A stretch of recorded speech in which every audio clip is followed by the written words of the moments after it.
రాష్ట్రంలో తీవ్రంగా యూరియా కొరత ఉందని చెప్పేసి ఇక్కడున్న రైతులు ఆవేదన చెందుతున్నారు. ఇక్కడున్న రైతులతో మాట్లాడే ప్రయత్నం చేద్దాం. అసలు ఏ విధంగా ఉంది పరిస్థితి అనే దాని గురించి. తాత నమస్తేనా?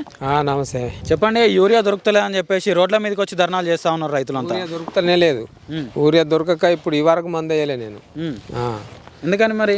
ఎవరి నిర్లక్ష్యం ఇది గవర్నమెంట్ నిర్లక్ష్యమే. మోడీ పంపుతలేడు, మోడీ ఇత్తలేడు అని చెప్తున్నారు టీవీలలో. కానీ మరి మోడీ పంపుతలేరా, వీళ్ళు ఏమైనా సిండికేట్ చేసినరా మనకు తెలుస్తలేదు. అంటే మోడీ పంపుతలేడు అని చెప్పేసి మాట్లాడుతూ ఉన్నారు.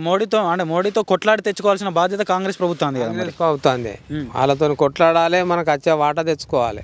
ఇప్పుడు రైతులకు చాలా ఇబ్బంది అవుతుంది యూరియాతోని. అంటే గతంలో ఇదే పరిస్థితి ఉండేనా, లేదంటే ఇప్పుడే ఈ విధంగా ఉందా?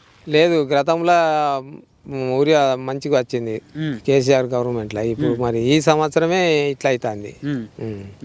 అంటే యూరియా లేకుంటే పంటలు ఏ విధంగా ఉంటాయన్న? మరి ఖచ్చితంగా యూరియా వేయాల్సిందేనా పంట? కంపల్సరీ మేము ఎకరానా వరబత్త యూరియా కంపల్సరీ వేయవలసిందే. ఇప్పుడు బ్లాక్లో తెచ్చి ఏమన్నా ఎక్కువ ధర పెట్టి తెచ్చుకుంటూ అవుతుంది. సిండికేటు అంత దాచిపారేసినట్టున్నారు, అది బయటకు వస్తలేదు. అంటే ఇప్పుడు రాష్ట్రంలో తీవ్రంగా అంటే బ్లాక్ దందా నడుస్తుంది. అంటే రైతులకు అందనివ్వట్లేదు యూరియాలు అని చెప్పేసి మాట్లాడుతూ ఉన్నారు కొందరు రైతులు. దీనికి ఏం చెప్తాను? బరాబరి అది రైతులు ఏం చేస్తున్నారని అంటే, ఇప్పుడు బ్లాక్ దందా నడుస్తుంది, అంత ఎక్కడిదక్కడ కోటాలలో పెట్టి దాచిపెట్టి ఎక్కువ ధరకు అమ్ముకుంటారు. మా రైతుల వరకు వస్తలేదు. ఏమన్నా దొంగతనాన్ని తెచ్చుకొని బ్లాక్లో కొనుక్కొని వేసుకున్నాడు అవుతుంది. అంటే ప్రభుత్వం దాని మీద ఎందుకు చర్యలు తీసుకోవట్లేదు అంటారు? మరి ప్రభుత్వం చర్య తీసుకోవాలి, కంపల్సరీ చర్య తీసుకోవాలి, రైతులకు ఉరి అందియాలి. లేకుంటే బాగా ఇబ్బంది అవుతాయి, పంటలు పండడానికి కష్టం అవుతుంది. అంటే రైతుల పాలిట దేవుడు కేసీఆర్ అని చెప్పేసి మాట్లాడతారు కొందరు రైతులు. అంటే రైతులు కేసీఆర్ అన్నప్పుడు రైతులకు ఏం చేసిండే? మరి రైతులకు యూరియా అది ఇది అయితే మంచిగానే అందించిండు. యూరియా కొరత లేకుండే, ఏడవైనా యూరియా దొరికింది. అంటే కేసీఆర్ 10 ఏళ్ళు పాలించిండు కానీ 10 ఏళ్ళకు ముందు కరెంట్ ఏ విధంగా ఉండే రైతులకు? 10 ఏళ్ళకు ముందు మతి ఘోరంగా ఉండే. కేసీఆర్ వచ్చిన తర్వాతనే కరెంటు మంచిగా వచ్చింది. మాకు చిన్న ట్రాన్స్ఫారాలు ఇచ్చిండ్రు. ఇప్పుడు ఆ కరెంటు తోని మాకు ఏమి ఇబ్బంది అని అనిపించలే. కరెంట్ 24 గంటలు ఇచ్చింది. అంటే రాత్రి 1 కొట్టంగా 2 కొట్టంగా పోయి పంపులేసి వచ్చేది అని చెప్పేసి నిజమేనా? అది కేసీఆర్ రాకముందు అట్లనే ఉండే? అట్లనే ఉండే. రాత్రి పోయి కావలి కాసి మోటార్ల దగ్గర వండి వేసుకొని వచ్చిన దినం ఉన్నది కేసీఆర్ రాకముందు. కేసీఆర్ వచ్చినాక మాత్రం కరెంటుతో మాకు ఏం ప్రాబ్లం లేకుండా అయింది. అంటే నీళ్ళ సౌలత ఎట్లా ఉంది మరి? ఇప్పుడు నీళ్ళ సలవతి అయితే ఇక మాకు కడెంకినాలు వస్తుంది కాబట్టి నీళ్ళ సలవతి బాగానే ఉన్నది. అంటే అప్పుడు ఎట్లనే ఉండేనా, ఇప్పుడు కూడా అట్లనే ఉంది? అట్లనే ఉన్నది. నీళ్ళ సలవతి పర్వాలేదు. కరెంటు కూడా కొద్దిగా ఇప్పుడు అప్పుడప్పుడు బంద్ చేస్తున్నారు, కానీ కొద్దిగా మున్పటి కంటే అద్మానంగా లేదు, కొద్దిగా సరే. అంటే కొందరు రైతులు అంటున్న మాట ఏంటంటే, ఈ కాంగ్రెస్ ప్రభుత్వం వచ్చినాక మాటికి కరెంటు పోతుంది, ట్రాన్స్ఫార్మర్లు కొట్టేస్తున్నాయి అని చెప్పేసి మాట్లాడుతున్నారు. నిజమేనా? పోతున్నాయి. లో కరెంట్, లో వోల్టేజ్ వస్తుంది, మోటార్ కాలిపోతున్నాయి, అంత అంగడు ఉన్నది. అంటే ఇప్పుడు సంవత్సరానికి ఎన్ని పంటలు తీస్తారా మీరు ఇక్కడ? మేము 2 పంటలు తీస్తాం. 2 పంటలు తీస్తారు? 2 తీస్తాం. మాకు కడెంకినాలు అయిపోతే బాయిలు ఉన్నాయి, బాయిలతో కూడా తీస్తాం. అంటే కేసీఆర్ ఉన్నప్పుడు రైతులకు ఇంత ఆసరా కావాలని చెప్పేసి రైతు బంధు పథకాన్ని ఏర్పాటు చేసిండు. ఎట్లున్నది రైతు బంధు పథకం? మంచిదే అంటారా? మంచిదే. రైతులకు కంపల్సరీ అది ఇవ్వాల్సిందే. అంటే కదా ఇప్పుడు రేవంత్ రెడ్డి ఇస్తున్నాడా మరి? టైంకి ఇస్తలేడు. టైంకి ఇవ్వక ఇబ్బంది అవుతుంది మాకు. ఇక ఒకసారి అయితే మొత్తమే రాలే, ఒక క్రాప్ మొత్తమే వేయలే. ఇక కొన్ని ఇక అదే 6,000 ఎత్తుండు, కానీ ఒకసారి మొత్తం వేయలేదు. కేసీఆర్ ఉన్నప్పుడు టైంకి ఇచ్చిండు. కేసీఆర్ ఉన్నప్పుడు టైంకి ఇచ్చిండు. మాకు పంటలు నాట్లు సురువు కాగానే మాకు పైసలు పడేది. ఇప్పుడు ఈసారి మొత్తం ఇవ్వాలి. మళ్ళీ ఇప్పుడు నాట్లు వేసినాం కదా, ఇప్పటికీ పైసలు పడలేదు. అంటే కాంగ్రెస్ వాళ్ళు మాట్లాడుతూ ఏం మాట్లాడుతున్నారు అంటే, 2 లక్షల లోపు లోన్ ఉన్న వారికి అందరికీ రుణమాఫీ చేసినామని మాట్లాడుతూ ఉన్నారు. నిజమేనా అనేది? రుణమాఫీ జరిగిందా అందరికి? ₹1,00,000 వరకు జరిగింది, కానీ కడమై జరగలే. వేరే 2 లక్షలు ఉన్న వాళ్ళు, 1,50,000, 60,000, 70,000 ఉన్న వాళ్ళు రుణమాఫీ జరగలే.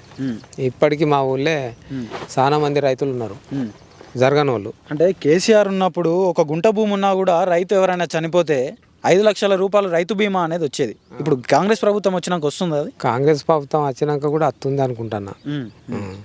ఇక నేను అంతా తెలియదు నాకు. 2-3 జాగాల్లో ఇచ్చినట్టు తెలిసింది. అంటే ఇప్పుడు కాంగ్రెస్ ప్రభుత్వం ఏర్పడి దాదాపు 2 సంవత్సరాలు కావస్తూ ఉంది. రైతుల పరిస్థితి ఏ విధంగా ఉంది? రైతులకు మంచి జరుగుతుందా మరి ఈ కాంగ్రెస్ ప్రభుత్వంలో? కాంగ్రెస్ ప్రభుత్వంలో రైతులకు కొద్దిగా యూరియా కొరత అని, కరెంటు కొరత అని ఇవి జరుగుతున్నాయి. మళ్ళా వాళ్ళు ప్రకటించిన పథకాలన్నీ ఇత్తలేరు. కొన్ని మాత్రమే ఇస్తుండ్రు. కేసీఆర్ ఇచ్చేటి దాంట్లోనే కొన్ని ఇస్తుండ్రు. అన్ని అంటే 6 గ్యారంటీలు అన్నీ అమలు చేస్తున్నామని చెప్పేసి మాట్లాడుతూ ఉన్నారు కదా. అమలు కాలే. 6 గ్యారంటీలు అమలు కాలే. అంటే ఏమేమి కాలే? తులం బంగారం కాలే. ఇంకా ఏంటిది తులం బంగారం కాలే. 500కే గ్యాస్ ఇస్తున్నాడు. ఇత్తలేడు. మేము 1000 రూపాయలు కడుతున్నాం, అది కాలే. ఇంకా ఇంకేంటి ఉన్నాయి. మహిళలకు నెలకు 2500 ఇత్తలేరు.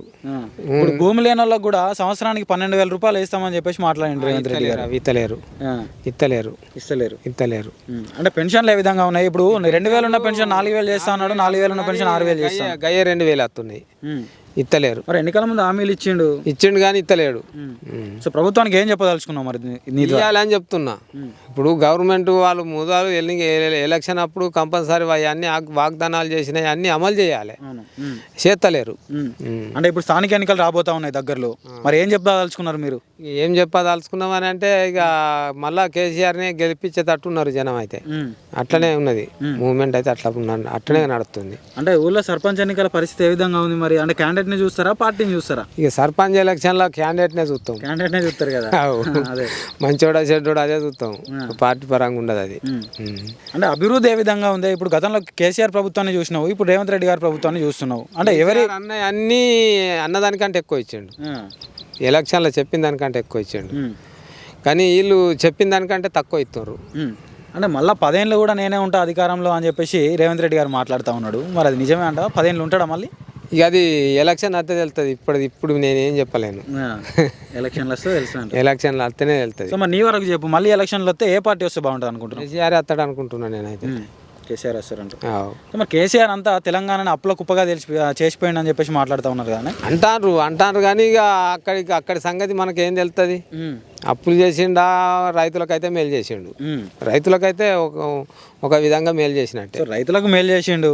రైతు బిడ్డలకు నిరుద్యోగం మిగిల్చిండు అని చెప్పేసి మాట్లాడిండు. ఉద్యోగాలు ఇయ్యక ఏం చెప్తారు మరి దీనికి? ఇక నిరుద్యోగాల సంగతి అంటే నేను చదువుకున్నాను కాదు. ఆ ఉద్యోగాల సంగతి నాకు తెలియదు. ఉన్నారు కొడుకులు బిడ్డలు ఉన్నారు కానీ ఇక ఆ సంగతి నాకు తెలియదు. ఇక ఉద్యోగాల సంగతి అని అంటే అది ఇక చదువుకున్న వాళ్ళని అడగాలి. ఓకే. ఇంకో రైతు ఉన్నారు, వారితో మాట్లాడే ప్రయత్నం చేద్దాం రండి. అన్న నమస్తేనా? నమస్తే అన్న. చెప్పండి అన్న, ఎట్లుంది రేవంత్ అన్న పాలన? ఏ విధంగా ఉంది? కొంతవరకు మంచిగానే ఉన్నది. ఇక జరిగేటోళ్ళకు కొన్ని అలుతున్నాయి, కొంతమందికి అలుతలేవు. అంటే ఏమేమి అంతలు? ఇక కొన్ని ఉన్నాయి. అసలు మెయిన్ అయితే మా సొంతలకు పేదవాడికి తెలిసి మీ ప్రాంతంలో మేజర్గా చూసుకున్నట్టయితే ఈ అసైన్ ల్యాండ్ ఉంటుంది కదా, ఈ అసైన్ ల్యాండ్ పట్టాలు అనేది బాగా పెద్ద ఇష్యూ మీ దగ్గర. ఈ అసైన్ ల్యాండ్ పట్టాలు ఇస్తాను రేవంత్ రెడ్డి ఎన్నికల ముందు. ఇస్తున్నాడా మరి? అది ఇంకా ఇవ్వలే. అదే కేసీఆర్ ఉన్నప్పుడు ఇచ్చిండా మరి? ఇప్పుడు అదే పరిస్థితి మాకు వచ్చింది. కేసీఆర్ చేసిన పుణ్యమే అసైన్ భూములకు మాకు వచ్చింది. ఈయన కాంగ్రెస్ ప్రభుత్వం ఉన్నప్పుడు చేస్తా అంటాడు. అది ఎప్పుడు చేస్తాడో తెలియదు. ఇప్పుడు నాకు భూమి ఉండదు కానీ లేనట్టే. ఇప్పుడు ఈ అసైన్ భూములు మీరు సాగు చేసుకుంటారా? ఇవన్నీ సాగు చేసుకుంటారు కానీ పట్టలేదు. అంటే ఉన్నాయి, మా తండ్రుల తరపున ఉన్నాయి. అవి ఇంకా కావాలంటే ఇప్పుడు అవి అయితలేవు. ఇప్పుడు అసైన్ భూములకు పట్టాలు లేక ఎలాంటి ఇబ్బందులకు గురవుతా ఉన్నారు మీరు? మనకి ఏమి పట్టాలు లేక మనకు రైతు బంధు లేదు, ఏది లేదు, దేనికి అవకాశం లేదు. ఏదంటే ఉన్నది భూమి చేస్తున్నాం, తింటాం అంతే. మనకు కేసీఆర్ నుంచి అందలే, ఇటు కాంగ్రెస్ నుంచి అందలేదు. అంటే ఎన్నికల ముందు అధిక హామీలు ఇచ్చిండు ఇప్పుడు రేవంత్ రెడ్డి గారు. ఈ హామీలు ఇచ్చిన అన్ని నెరవేర్చుతున్నా మరి రేవంత్ రెడ్డి? అంటే ఇప్పటికీ కొన్ని అందినాయి. కొంతవరకు నా మటుకు అయితే కాంగ్రెసే బాగుంటుంది అనుకుంటాను. కాంగ్రెసే బాగుంటుంది అనుకుంటున్నాను. ఎందుకని? ఎందుకంటే నేను ఈ గతం నుంచి దాదాపు నాది 20-25 సంవత్సరాలు అవుతుంది. అంటే ఏం చేస్తుంది కాంగ్రెస్ పార్టీ మీకోసం? అంటే కొంత పేదవారికే న్యాయం చేస్తుంది. దాన్ని నేను నమ్ముకుంటా. ఓకే. అదొక్కటి మాత్రం నేను నమ్ముకుంటా. అంటే మిగతా వారికి అది ఏ పార్టీ గురించి వాళ్ళకు ఏదంతో వాళ్ళు నమ్ముకుంటారు తప్ప నేను మాత్రం ఖచ్చితంగా కాంగ్రెస్ నమ్ముకుంటా. అంటే గతంలో కేసీఆర్ గారి ప్రభుత్వాన్ని చూసినావు కదా, ఎట్లుండే కేసీఆర్ గారి ప్రభుత్వంలో? కేసీఆర్ ప్రభుత్వం చేసిండు, బాగానే చేసిండు, నేను కాదన్నా. కాకపోతే అది ఉన్నవారికే చేసిండు. కేసీఆర్ 10 సంవత్సరాలు చేసిండు కానీ 10 రూపాయలు కూడా నాకు చెందలే.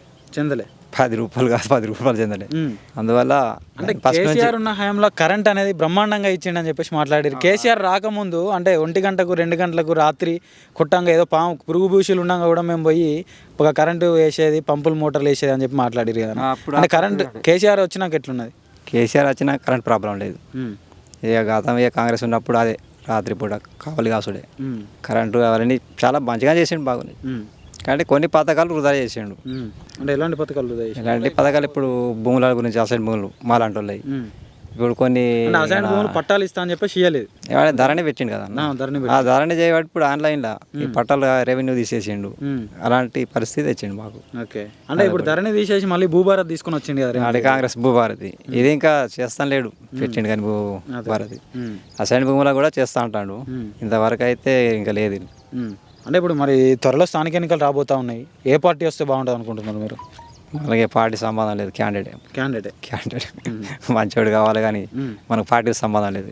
అంటే ఇప్పుడు దాదాపు సర్పంచ్ పదవీ కాలం అయిపోయి దాదాపు 2 సంవత్సరాలు కాబోస్తా ఉంది అన్న. ఊర్లో అభివృద్ధి ఏ విధంగా ఉంది? ఏమన్నా అడగంటేనే అభివృద్ధి అయితే ఏం లేదు. అంటే సర్పంచ్ లేక అభివృద్ధి ఆగిపోయిందంట. సర్పంచ్ లేక అది ఉన్నా కూడా అంతే, లేకున్నా అంతే.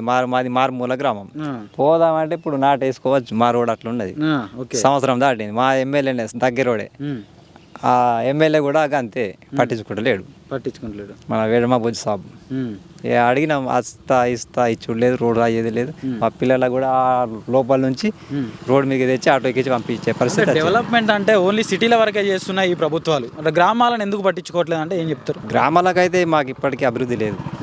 గతం నుంచి లేదు, ఇప్పటికి కూడా ఇంకా లేదు. సంవత్సరం దాటినా కానీ ఇక ముందు చేస్తారో చేయలేదో తెలియదు. కాకపోతే మా పరిస్థితి మారుమూల గ్రామాలకి ఇట్లా ఉండదు.